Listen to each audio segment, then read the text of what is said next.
Yo, salut à tous, c'est Authentique, j'espère que vous allez bien, bon appétit, on se retrouve aujourd'hui vendredi midi, un excellent week-end qui se profile peut-être, un week-end de rentrée, c'est aujourd'hui le top manga vorace du mois d'août. C'est quoi le top manga vorace? Pour tous ceux ou toutes celles qui viendraient d'arriver, tout simplement mon classement lecture, donc vraiment un classement de la dernière à la première place de toutes les lectures que j'ai pu faire et qu'on a retrouvé tout au long des mangas voraces du mois d'août. C'est pour ça que je ne ferai pas vraiment de longs discours sur chaque titre, vraiment un petit peu mon impression globale. Si vous avez envie d'avoir un avis beaucoup plus construit, je vous invite à aller regarder dans la description, ce sera chapitré manga vorace par manga vorace avec les différents titres à l'intérieur. Générique.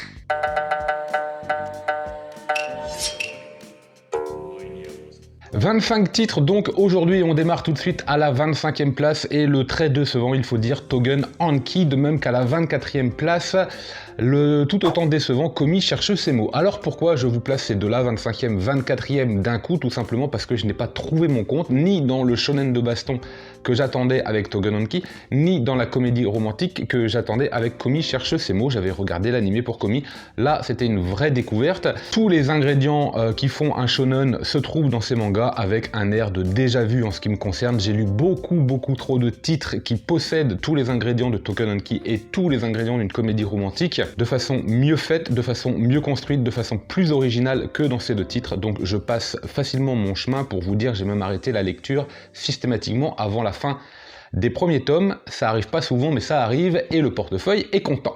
23e place maintenant avec un titre assez décevant, et je vais tout de suite l'associer à la 22e place. Vous allez comprendre pourquoi, parce que finalement c'est un peu la même chose. Gun Mars Chronicle, le tome 8, et en 21e position le Dragon Ball Super 17. Pourquoi j'associe ces deux titres là également? Tout simplement parce que vous avez vu, ce sont des espèces de suites spin-off faits quand même par l'auteur, ou en tout cas il supervise, donc on n'est pas tout à fait dans du spin-off, on est quand même dans de la suite ou dans de l'histoire officielle, mais comme s'il fallait la faire. Et c'est pas, ces deux tomes en tout cas sont pas fous. Déjà Gun Mars Chronicle c'est quand même nettement moins bon. Je trouve que c'est un peu mieux que Last Order parce que c'est moins bourrin, moins tournoi, moins combat à suivre, mais quand même il ne se passe pas ce que j'aurais aimé lire.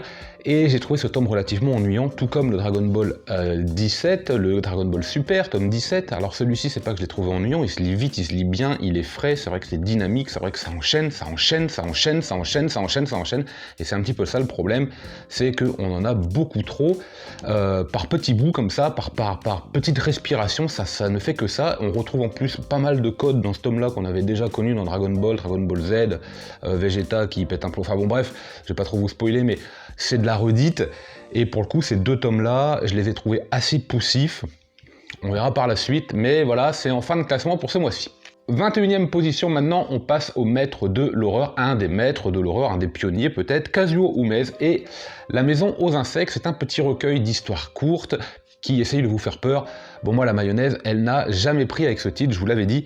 Pourquoi? Parce que l'horreur, c'est de l'horreur des années 70, avec des thèmes abordés des années 70, qui ne font peur à personne aujourd'hui, très sincèrement. Alors j'ai eu quelques petits rictus, quelques petits sourires à lire ça, mais si vous mettez une intrigue qui est déjà connue d'avance, maintenant quand on la lit, parce que la plupart des choses que j'ai lues dans ce titre, ça y est, je voyais ça venir, mais alors des pages et des pages à l'avance, plus un dessin assez vieillot avec un style assez figé. Alors il y a du caractère, il y a du trait, il y a de la maîtrise, il y a du niveau, c'est pas le problème. Mais celui-là n'a pas fait mouche, comme j'avais dit. 21e position pour La Maison aux Insectes. On continue avec les lectures que j'ai trouvées relativement moyennes, surtout parce que j'avais préféré les tomes d'avant. Et donc à la 20e place, on retrouve ce coup-ci l'assez décevant tome 5 de Meryuko-chan, Slice of Horror, qui a un petit peu perdu de son humour, mais qui n'a pas forcément gagné dans la qualité de son scénario, on n'en apprend pas davantage. Donc j'ai trouvé ce tome également relativement moins bon que les 4 précédents. Meryuko-chan, c'était un vrai coup de cœur, donc j'en attendais beaucoup plus en tout cas sur ce tome 5. J'espère que le tome 6 va rebondir, j'espère qu'on va repartir un petit peu de l'avant, avec un petit peu plus de découvertes, avec un petit peu plus de surprises.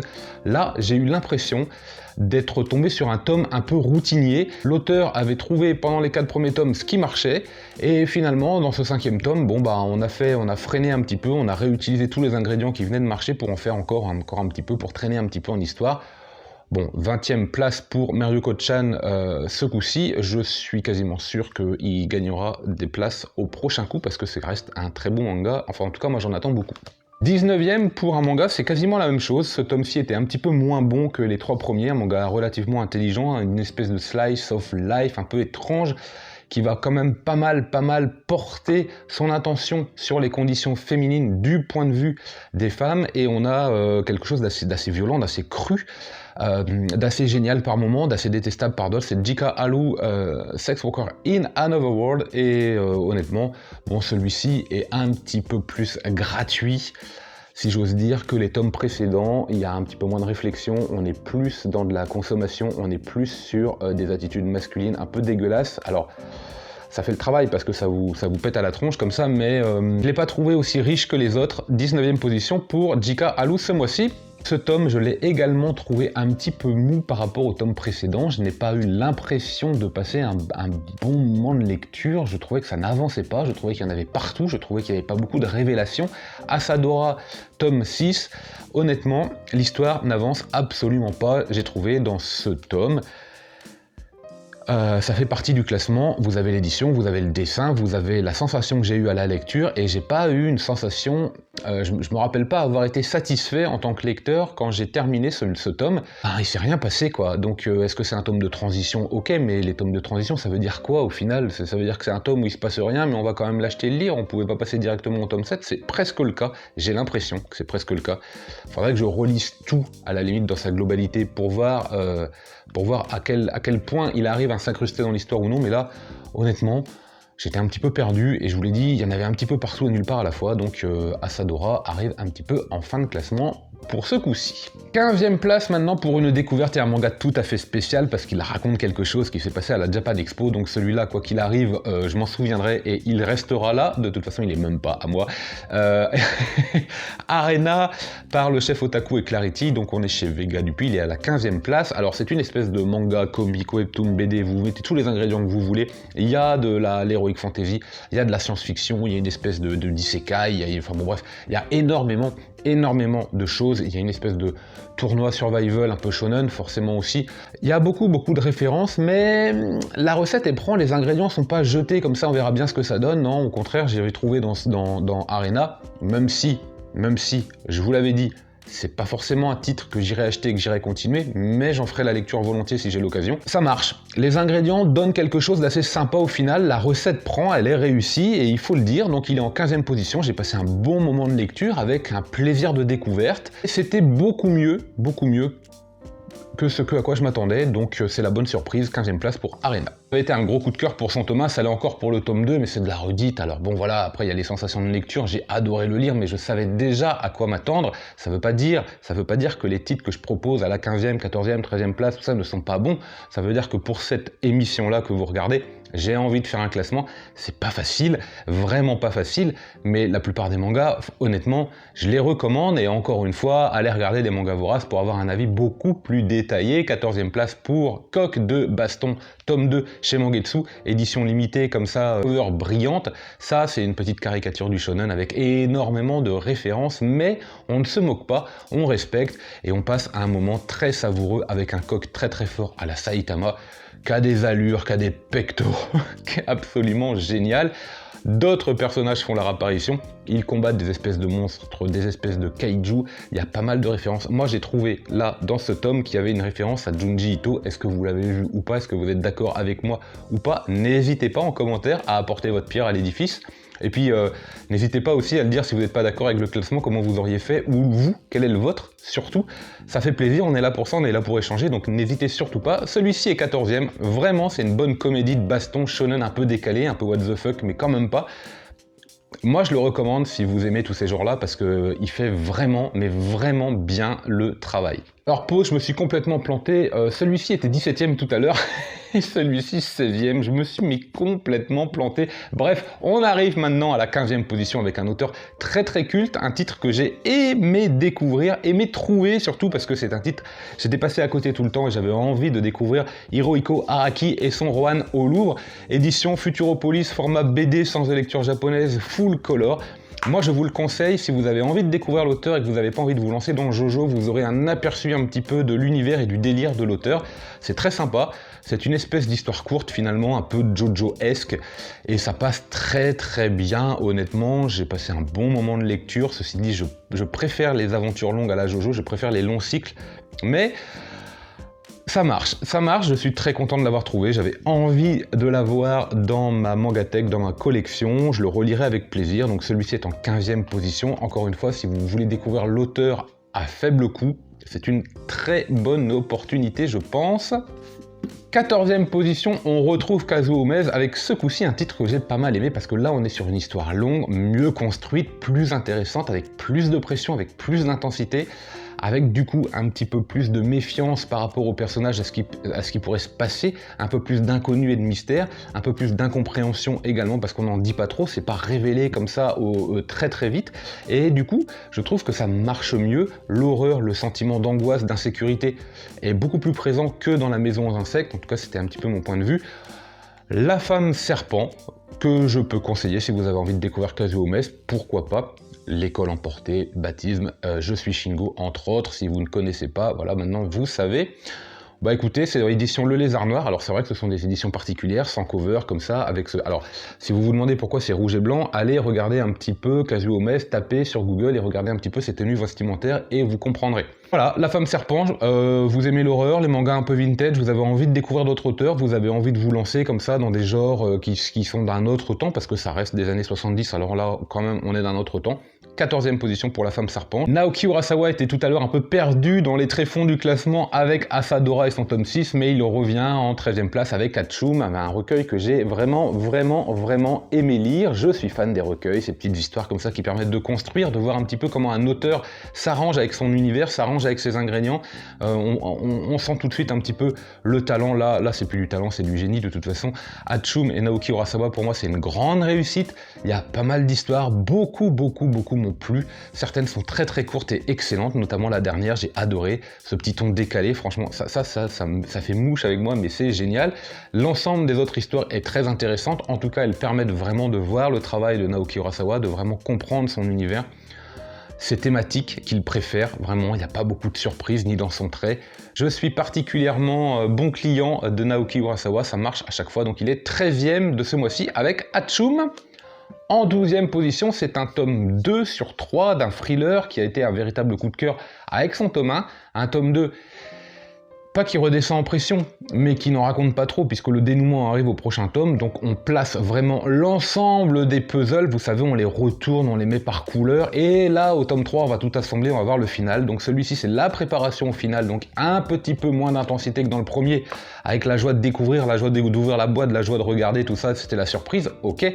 Là, c'est Adabana, tome 2, ça, vraiment, attention. Si le tome 3 conclut en beauté, ou pas d'ailleurs, mais enfin en conclut avec brio, ce sera un très bon manga, ce sera un manga court, un thriller en 3 tomes que je recommanderais facilement et très souvent, mais on va attendre, on va patienter, on va voir, j'ai une très bonne impression du tome 1, celui-ci replace l'ensemble pour conclure avec le tome 3, on verra, il est 12e ce mois-ci. En 11e place, on est chez Meian, on arrive avec un titre que j'avais pris chez le site Anime Store d'occasion, donc à moindre coût. C'était pour le coup l'occasion vraiment de découvrir un manga qui m'intéressait, qui me rebutait un peu par son trait.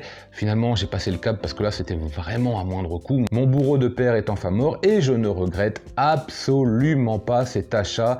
C'est dur, c'est violent, c'est une biopic d'une autrice qui va nous raconter sa vie dans sa famille avec son père, malade, alcoolique, dépressif, un peu bipolaire et surtout très violent avec sa femme et avec ses enfants. Une relation très malsaine, très toxique, très polluante, psychologiquement et physiquement. Est-ce que notre autrice va s'en sortir? Est-ce qu'elle va grandir? Comment elle va accepter tout ça? Comment elle va évoluer avec cette enfance? Bref, c'est dur à lire, les dessins sont aussi simples, voire des esquisses caricaturaux, comme ça on a l'impression d'avoir une espèce de storyboard parfois, mais c'est dur et c'est vraiment j'allais dire sympa à lire, mais non, c'est compliqué. C'est-à-dire que la lecture est très appréciable, mais on passe pas vraiment un bon moment de lecture en soi, parce que vraiment on s'en prend plein la tronche. Le manga est très bon, je l'ai trouvé vraiment très bon, étonnant, plein de sentiments, assez douloureux à lire quand même, mais voilà, 11e place pour Mon bourreau de père est enfin mort.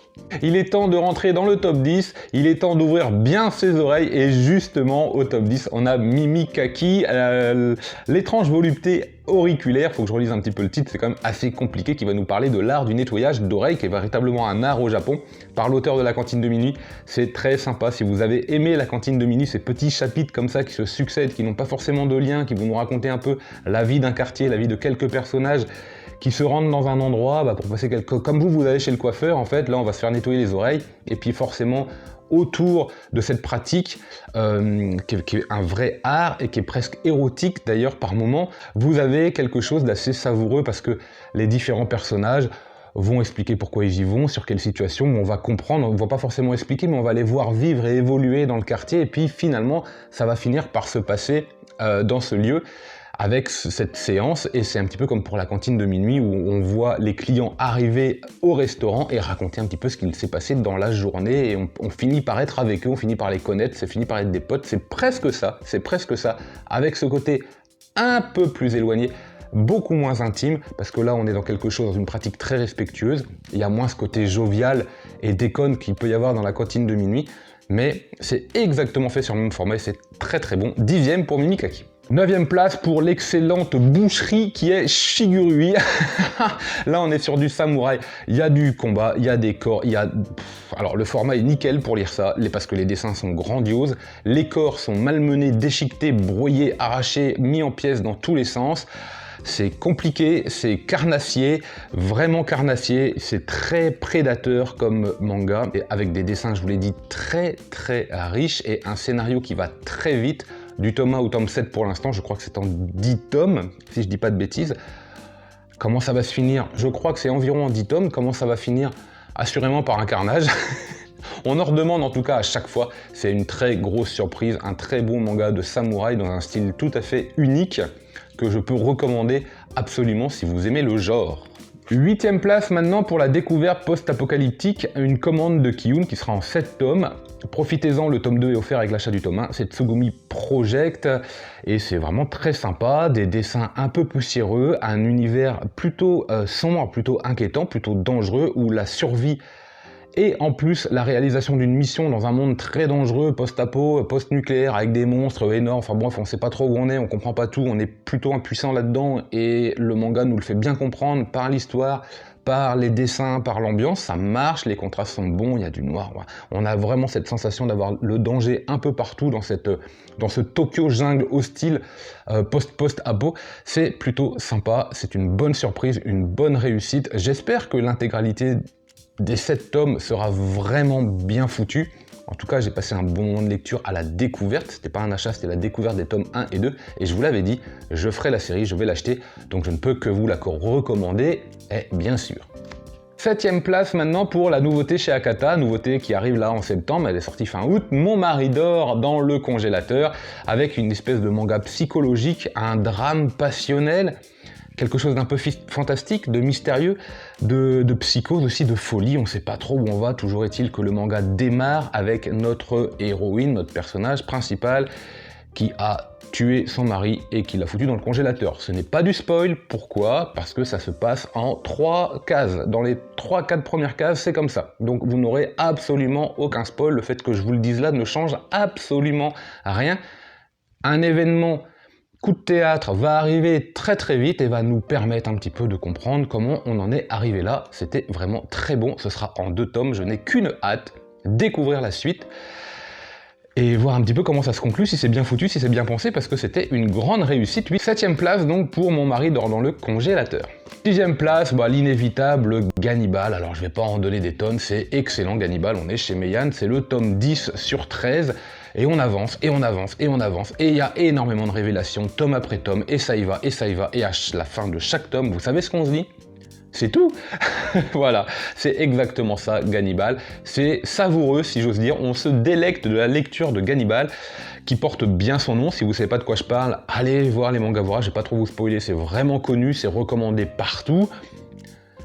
On approche du dénouement, comment ça va finir? Je me le demande. Est-ce que ça va bien finir? Je n'en suis pas sûr. Bref, là, il est en 6e position. Il est systématiquement dans le top 10, voire plus haut. Ça rate jamais. Gannibal, c'est vraiment un must-have thriller de ces dernières années à posséder, à lire, à découvrir quasiment absolument. 5e place, et on reste toujours chez Meian avec la sortie au mois d'août de Baki. Alors je vous présente que le premier tome, mais les tomes 1 à 4, c'est de la baston, super format, confort de lecture génial, ça renforce évidemment ma bonne impression sur le titre, qui en plus nous amène là dans de la baston façon Kengan Ashura avec un gamin qui arrive et qui est très fort et qui va se battre, avec quelque chose d'un peu plus fin, avec une espèce de scénario qui a l'air d'être un peu mieux défini que dans Kengan Ashura, qui était vraiment une succession de bastons sans prise de tête et on passe un très bon moment de lecture, mais là on a l'impression, je peux pas vous le dire comme ça, j'ai pas tout lu, je connais pas tout, donc je vais pas m'avancer, je vais pas le certifier, mais on a l'impression d'avoir un petit fil conducteur narratif un peu plus fort que pour Kengan. En tout cas, on se régale. Si vous avez aimé Kengan, vous ne pouvez que aimer Baki. Si vous aimez les mangas de baston et que vous en cherchez un, honnêtement, celui-là, je pense que c'est le must-have de l'année, quoi, hein, franchement. Baki, tome 1, donc, il est en 5e position des lectures du mois d'août. Et on reste chez Meian en 4e position, là aussi, avec la réédition tant attendue, et une réédition vraiment géniale, unique, originale, très drôle, très théâtrale, de Karakuri Circus. Je vous le remontre vite fait. Karakuri Circus, donc on l'attendait, franchement, voilà, ça c'est du shonen masterclass. Le mot est dit, ça y est, le mot est balancé, j'ai craqué. En perfecte édition qui porte bien son nom, c'est pas toujours le cas, les éditions portent pas toujours bien leur nom, mais là oui. Et Kazuhiro Fujita, honnêtement, ça fait vraiment plaisir de l'avoir entre les mains parce que c'est un shonen que j'ai complètement raté. Enfin, j'avais lu par-ci, par-là à l'époque où c'était sorti. Et puis vous savez comment c'est, vous ratez un tome, et puis vous faites pas la série, il y a 10 tomes de sortie, vous la faites plus, et puis quand vous vous y intéressez, les tomes sont plus dispo. Problème qui n'arrivait absolument jamais avant, c'était des choses qui, moi personnellement, la rupture de stock et le manque de réimpression de certains tomes, de certains mangas, c'est quelque chose qui me venait pas du tout à l'esprit. Il m'a fallu du temps pour m'en rendre compte que ça pouvait arriver, et donc je me suis fait avoir avec pas mal de séries. Karakuri Circus en fait partie, ça fait vraiment plaisir de le revoir réédité, un grand merci en tout cas à Meian. Karakuri Circus tome 1, 4e place de ce mois-ci. Et on rentre maintenant dans le top 3 avec le très surprenant, le très intelligent, le très riche, le très agréable, le très tout ce que vous voulez, le très tout court d'ailleurs, c'est le cas de le dire, Blue Period. Alors j'ai fait la lecture des tomes 7 à 10, ces top Blue Period ont quelques petits défauts de dessin, personnellement je trouve, mais n'empêche, c'est riche, mais c'est d'une richesse. Il y a énormément de sentiments, d'émotions chez le héros. Il nous parle en fait à travers ses pensées, à travers les relations sociales, les interactions sociales qu'il va avoir avec ses pairs, avec ses autres camarades, ses anciens camarades, avec ses nouvelles rencontres, avec sa famille, avec des gens qu'il ne connaît pas. Les interactions sociales avec également les autres auteurs d'art, mais pas directement avec les créateurs, mais à travers en fait l'œuvre en elle-même, puisqu'il y a vraiment des émotions qui passent quand vous regardez une œuvre, il y a un message, donc là aussi je pense qu'il y a une interaction sociale. Bon, c'est très très bon, 3e place, je vous le recommande, Blue Period, un seinen très fort, très puissant, riche en émotions. Waouh! Seconde place pour une découverte, vraiment un bon coup de cœur découverte du mois je trouve. En tout cas c'était la grosse surprise parce que je m'y attendais pas, je m'attendais pas à ce que ce soit aussi bon et je m'attendais surtout pas à ce que ce soit aussi fluide à lire alors qu'il est tellement riche en contenu. Golden Guy, tome 1 chez Mangetsu, par l'auteur de Montage, par l'auteur de Malédiction Finale. C'est une très très bonne surprise Golden Guy chez les Yakuza, avec des règlements de compte, avec peut-être une histoire de chasse au trésor, peut-être, je suis pas sûr, hein, je m'avance pas trop, mais on se régale, les dessins sont très bons, très propres, c'est très frais, très léger, très drôle, c'est fluide et en même temps c'est implacable, c'est violent, c'est froid, c'est parfois glauque, voire nauséeux dans la baston parce qu'on est dans le monde des Yakuza, il y a du règlement de compte et ça ne rigole pas, c'est tout le contraste, tout le paradoxe et c'est ce qui fait que c'est vraiment très appréciable à lire. Seconde place donc pour cette très belle réussite, très belle découverte du mois d'août, Golden Guy. Alors je dis du mois d'août, il vient d'arriver, il va forcément faire parler de lui au mois de septembre, vous m'avez compris. Et le premier, lui, il est arrivé au mois d'août, il est même arrivé un petit peu pour moi lors de la Japan Expo. J'ai adoré découvrir, même si manifestement j'ai du retard, je savoure vraiment le fait de découvrir aujourd'hui en 2022 le dieu du manga et cette réédition prestige de Phoenix.